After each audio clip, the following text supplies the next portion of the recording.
Welcome, Fade to Black breaking news for this Monday, August 7th, 2023. This is all of the news that you need. I'm Jimmy Church, and help support the news and our show. It's easy to do. We broadcast 4 days a week, 2 shows a day. We do 3 shows on Wednesday, 3 shows on Thursday. Help support what we do here. Help support the team. Get your Fade to Black T-shirts. It's easy to do, right? There's 2 ways to do it. Get a Game Changer membership or get a Fade to Black T-shirt right off of the website. Everything is autographed. Everything ships for free the next day. So get your very own Fade to Black T-shirts today. All right, the links are below. I just got back from Palm Springs. I was out there in Joshua Tree for the Forbidden Knowledge, the 4BK 2023 UFO hunt with Billy Carson and Elizabeth Hoekstra and 20 other friends. And it was amazing. And I'm back, but I just wanted to share this because this popped up in the tweet. We had an amazing, 2 nights of sky watching, Friday and Saturday. Saturday was at Giant Rock, and we went up on top of this hill right next to Giant Rock where you look down on top of Giant Rock. It's pretty dramatic. And we had hundreds of things that we saw that night, but one stood out for me, and it was crazy. So I just want to share this with you. It came out from behind the mountains to our left. I'm not sure of the orientation. That would be west. So it came from the west. We were facing south. And it was bright orange, and it looked like an aircraft with its landing lights on. That's kind of what it looked like. And it was low and slow, flew right over us. And Billy, sitting behind us, sitting behind me, was going, "That's an airplane. Don't shine your lasers at it. It's an airplane. It's an airplane." I was like, "Billy, there's no flashing lights. That's looking pretty strange." And then looked at it. With the night vision, there were no flashing lights. It was just a bright ball, and it was low, and it was orange, like bright orange.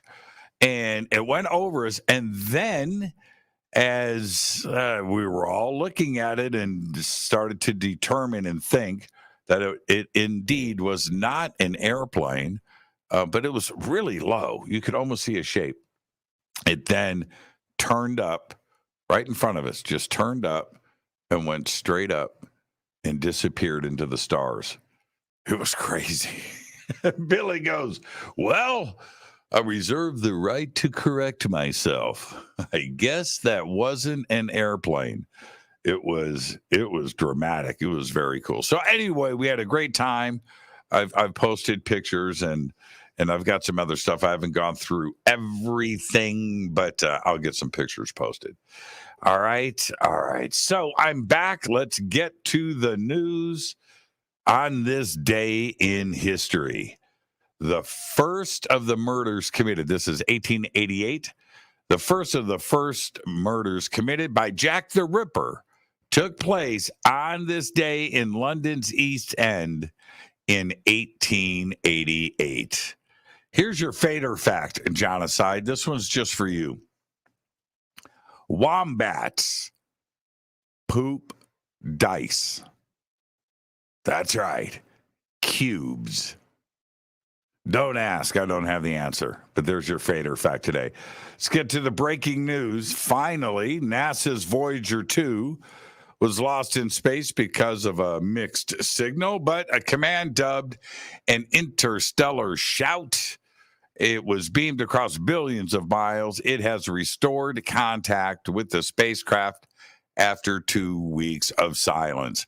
If NASA's efforts hadn't succeeded, the team would have had to have waited for the 46-year-old probe to automatically reset its direction in October. And even that wasn't a guarantee, but communication has been restored. More NASA news. NASA and Axiom Space have signed an order for the 4th private astronaut mission to the International Space Station targeted to launch no earlier than August 2024 from the agency's Kennedy Space Center in Florida. Axiom Mission 4, also dubbed AX4, is expected to spend up to 14 days docked to the space station. A specific launch date depends on overall spacecraft traffic to the orbital outpost and other planning constraints.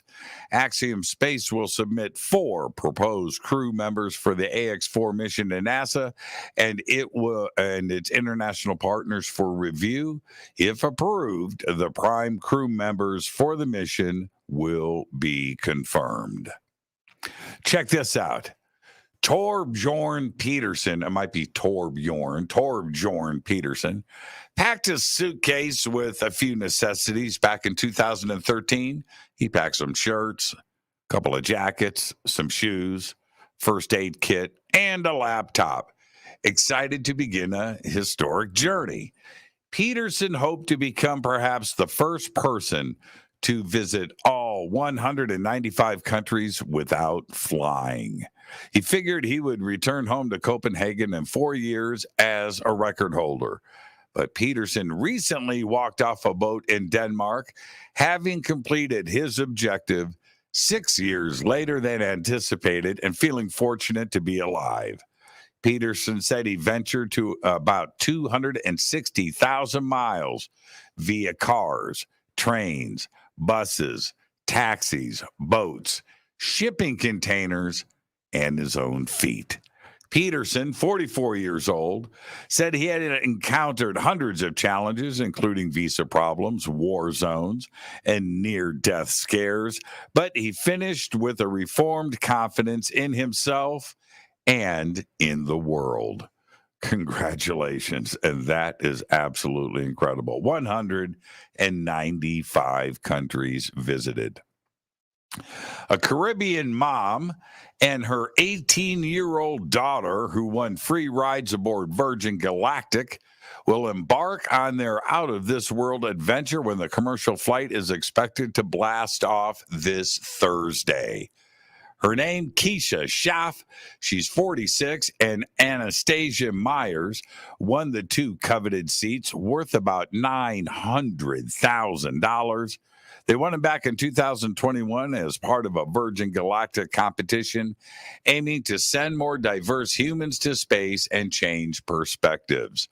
Virgin CEO Richard Branson surprised Schaff, a mother of 2, at her home in Antigua with the tickets. The health coach and her daughter will become the first Caribbean natives to venture to outer space. Mother and daughter heading to the stars. That's very cool. Well, the no vacancy sign might be out to indicate the internet being overbooked with a crowd of streaming services these days, but NASA wants you to consider downsizing to make room for their no-cost, ad-free platform that will be offered on iOS, Android, Roku, Apple TV, and Fire TV. It's called NASA Plus. This new online entity is scheduled to launch by the end of 2023 and is created to be a must-have outlet showcasing live event coverage, special panels, exclusive interviews, and original video series. Accessibility will arrive via the NASA app on the aforementioned platforms, as well as the web. Researchers from the University of Kansas have discovered, now I'm going to have issues pronouncing all of this. All right. So just go with me. All right. All right. Are we clear on that? Researchers from the University of Kansas have discovered a previously unknown species of ancient sea worm named the Schiholudia shurikeni. Another fossil at the same site, reclassified as a species called the Burgess asheda, thought to exist only in Canada, highlighting the diversity of the mid-Cambrian marine ecosystem. As the discoverer of the new fossil worm and co-author of the paper describing it, Levine bestowed the species with its scientific name, the Shyhuludia shurikeni. Now check this out. This is what makes this cool. This is what made the news. Shai-Hulud is the indigenous name for the worms on the planet Arrakis in the Dune novels by Frank Herbert, while shuriken is the Japanese word for throwing star, representing the shape of the blade-like shai-tai. The shai-tai are the stiff bristles that characterize many annelids. There you go. Named after the worms on Arrakis. The sun's rays may be stronger than scientists previously thought, new research suggests. Using a highly sophisticated telescope, a team of researchers recorded the highest energy light ever detected from the sun, reaching up to nearly 10 trillion electron volts. All of this according to a new study published August 3rd in the journal Physical Review Letters. To measure the sun's rays, the researchers used the high-altitude water Chernikov Observatory, otherwise known as the HAWC. It's a collection of 300 tanks filled with 220 tons of water each, located between two dormant peaks of the Sierra Negra volcano in Mexico. This observatory measures energy signals from gamma rays and cosmic rays, even when their light does not reach the Earth's surface. And finally, I'm going to leave you with this. A bear being transported on Iraqi Airways flight from Baghdad to Dubai on Friday caused delays after it escaped from a crate in the cargo hold. That's right. Iraqi Airways issued an apology after a video circulated online of a male passenger saying the return flight to Baghdad was delayed for over an hour due to a bear in the cargo. In another video, a bear cub can be seen roaming outside of its crate on the plane while people pet and attempt to comfort it. And it is a crazy video. Go and check it out.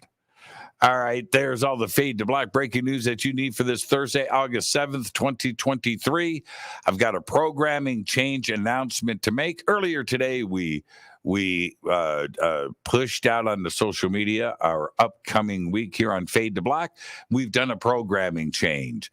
Jason Quit, that was scheduled for Wednesday, will be our guest tonight. L.A. Marzulli, who had an unexpected flight change in flights, has to move everything to Wednesday. So L.A. Marzulli still with us, but he's going to be with us on Wednesday. So tonight, it's Jason Quit, and I'll see everybody tonight. Fade to Black breaking news is produced by Renee Newman. I'm Jimmy Church. Go back, Lee Tappy.